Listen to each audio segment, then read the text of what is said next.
अस्सलाम वालेकुम। अच्छा, अक्सर घड़ी में जो हम चीज़ों को साफ़ करने के लिए बहुत सी चीज़ें इस्तेमाल करते हैं। मिसाल के तौर पे हमने तांबे को, चांदी को या कोई भी धात है, जिस्त है, किस तरह भी की भी धात हो, उसको साफ़ करने के लिए हम कुछ तरीक़ाकार इस्तेमाल करते हैं। और सबसे बेहतरीन जो तरीका है वो क्या है?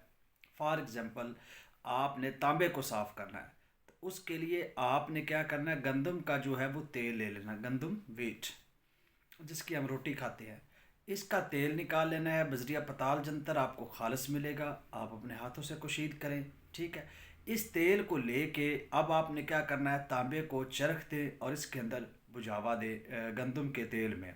ये बात शायद मैं पहले भी बताई हुई हो।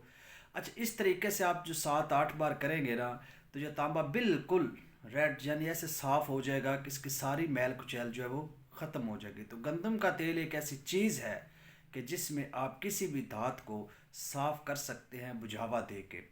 तो ये मेरी वीडियो बहुत शॉर्ट सी होती है, लेकिन मैं काम की बात करता हूँ जस्टिफाई फ़ौरन ही, ताकि ज़्यादा से ज़्यादा पेचीदगी से आप लोग को बचाया जाए।